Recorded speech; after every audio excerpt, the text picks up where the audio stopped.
Assalamualaikum warahmatullahi wabarakatuh. Selamat pagi teman KEU. Izin memperkenalkan diri, nama saya adalah Ardi Wahyu Nugroho. Saya merupakan pegawai Kementerian Keuangan yang saat ini ditugaskan di Direktorat Jenderal Pajak, tepatnya di KPP Pratama Kutabumi. Di sini saya bersama teman saya yaitu Izin memperkenalkan diri, nama saya Agung Pratama Putra.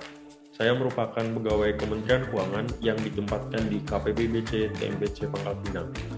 Kami dari kelas D kelompok 2, Latsar CPNS Angkatan 3, Pusdiklat PSDM Kementerian Keuangan. Tujuan kami membuat video ini adalah untuk memenuhi tugas asinkronus agenda 2 terkait nilai aneka yang terdiri dari nilai akuntabilitas, nasionalisme, etika publik, komitmen mutu, dan anti korupsi. Kira-kira permasalahan apa ya, Ar, yang bisa kita angkat pada agenda hari ini? Jadi gini Gung, di instansi saya, Direktorat Jenderal Pajak ini, pegawai masih melakukan presensi itu melalui logbook.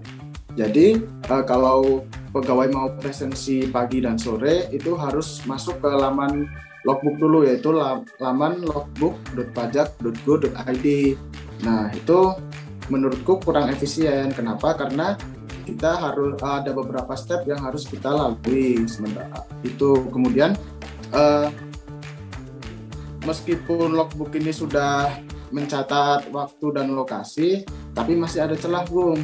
Jadi di logbook ini kita cuma perlu user SIKA.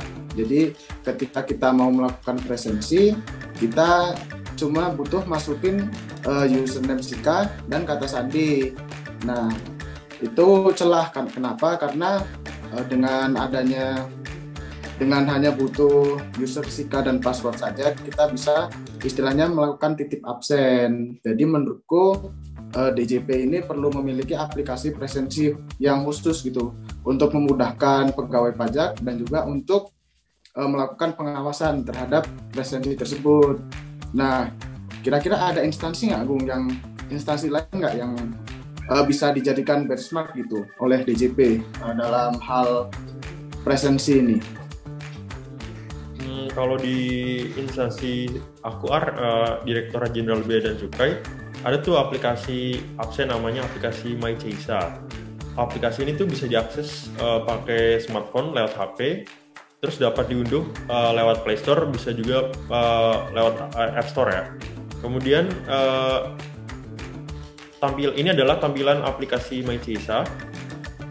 Melalui aplikasi ini, pegawai Bea Cukai dapat melakukan presensi dengan mudah dan cepat. Selain mencatat waktu dan lokasi presensi, aplikasi ini juga mengharuskan pegawai untuk melakukan swafoto secara langsung.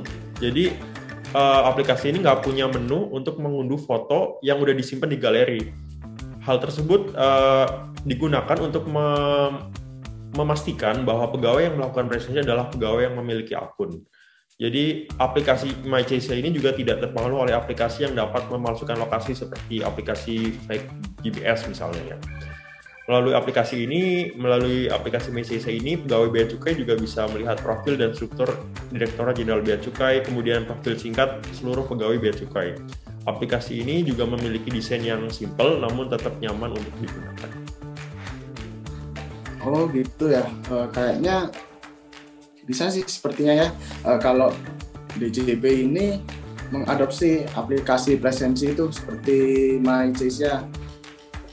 Ya mungkin walaupun dengan aplikasi itu bisa melakukan presensi dengan cepat dan mudah, namun tentu saja ya untuk pembuatan aplikasi tersebut diperlukan SDM yang capable dan mampu buat mendesain dan mengembangkan aplikasinya.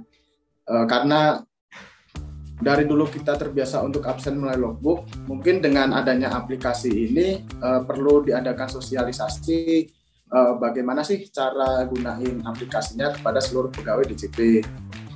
Nah, tentu saja nantinya ketika aplikasi yang mirip seperti MyCisa itu digunain, kalau misalkan semua pegawai DJP pakai aplikasi tersebut, kemungkinan besar memang bisa down sih servernya, karena trafficnya pasti bakal padat banget.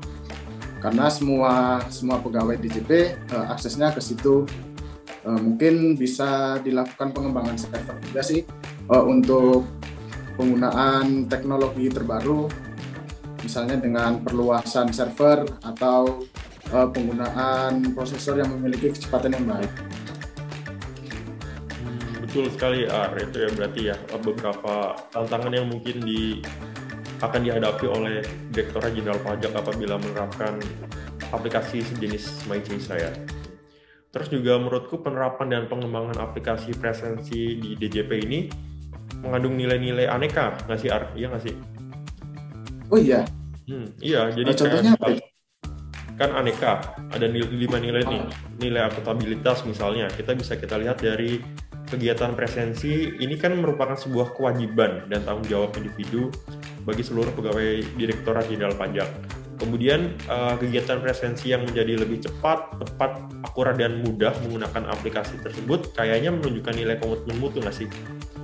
Selain itu ada lagi nggak ya? Kalau dari aku mungkin nasionalisme ya. Jadi dengan adanya pengembangan aplikasi tersebut, kita bisa memberdayakan SDM unggul Indonesia gitu untuk membuat dan mengembangkan mungkin aplikasi-aplikasi jenis yang bisa diterapkan di tempat lain seperti itu ya. Kemudian penerapan sistem presensi yang pakai aplikasi ini, yang berbasis aplikasi ini bisa juga sih menumbuhkan kayak disiplin dari PNS, khususnya terkait jam kerja kantor ya, jam berangkat dan jam pulang kantor.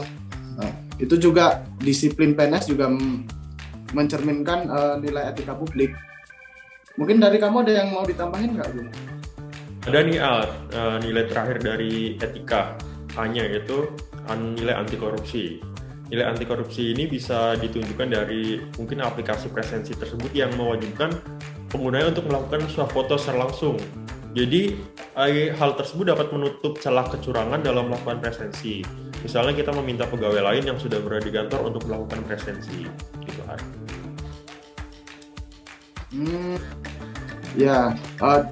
Aku juga ada kepikiran sih dikaitin sama nilai Kementerian Keuangan yang kelima, kesempurnaan.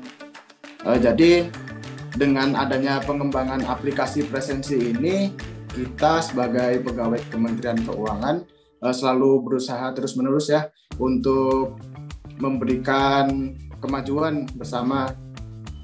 Seperti itu sih kalau menurutku.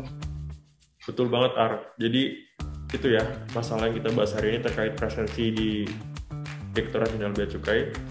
Kemudian terima kasih, cukup sekian diskusi dari kami. Mohon maaf apabila terdapat kata-kata yang kurang berkenan. Wassalamualaikum warahmatullahi wabarakatuh.